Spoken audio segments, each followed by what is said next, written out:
Hello foodies, welcome to rock kitchen. আজকে নিয়ে এসেছি সজনে ডাঁটার তরকারি। আলু বেগুন দিয়ে সজনে ডাঁটার এই রেসিপিটি দুপুরবেলায় গরম ভাতের সাথে ভীষণই ভালো লাগে। টক ঝাল মিষ্টি এই সবজিটি একবার অবশ্যই বাড়িতে ট্রাই করে দেখবেন। আমি কড়াইতে পরিমাণ মতো তেল দিয়ে 1 চামচ জিরে ফোড়ন দিয়ে দিয়েছি।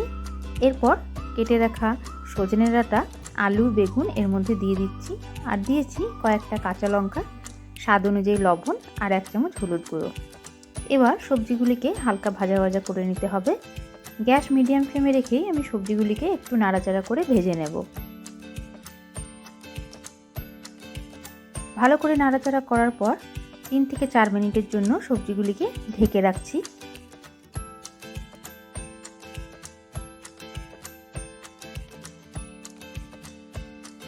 তিন মিনিট পর ঢাকা খুলে নিয়েছি। আবারও সবজিগুলিকে ভালো করে একটু নেড়ে নিচ্ছি। দেখুন, সবজি থেকে কিন্তু অল্প পরিমাণ জল বেরিয়ে আসছে। এই জলটা পুরোপুরি শুকিয়ে নিতে হবে। আমি 2 চামচ মতন জিরে গুঁড়ো এর মধ্যে দিয়ে দেব। তার আগে দিয়ে দিচ্ছি কেটে রাখা টমেটো। টমেটো দিলে তরকারিটি খেতে একটু টক টক হবে, খেতে ভীষণই ভালো লাগে। টমেটো দিয়ে ভালো করে নাড়াচাড়া করে নিতে হবে। এরপর 1 চামচ জিরে গুঁড়ো এর মধ্যে দিয়ে দিচ্ছি। জিরে গুঁড়ো ছাড়া আর কোনো মশলা এর মধ্যে দরকার নেই।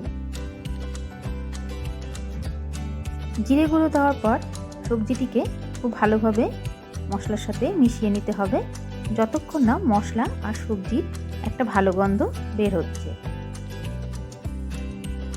জিরে গুঁড়ো দেওয়ার পর একটু ভালো গন্ধ বেরোতে শুরু করলে 2 মিনিটের জন্য আবারও ঢেকে রাখবো। 2 মিনিট পর ঠিক ঢাকাটা খুলে নিয়ে পরিমাণ মতন জল আমি দিয়ে দিচ্ছি, যাতে আলু বেগুন আর সজনে ডাঁটা খুব ভালোভাবে সেদ্ধ হয়ে যায়। একটু ভালো করে নেড়ে নিয়ে 3 থেকে 4 মিনিটের জন্য ঢেকে রাখবো। সবজির ঝোলটিকে ভালো করে ফুটতে দেব।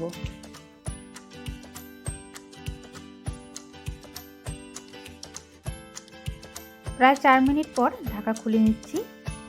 দেখুন, সবজিগুলিও সেদ্ধ হয়ে এসেছে। আর একটু ঝোল কমিয়ে নিয়ে ভালো করে নাড়াচাড়া করে নামিয়ে নিলেই তৈরি সজনে ডাঁটার এই তরকারি। ভিডিওটি পছন্দ হলে চ্যানেলটিকে অবশ্যই সাবস্ক্রাইব করুন, লাইক করুন আর শেয়ার করুন। Thanks for watching rock kitchen.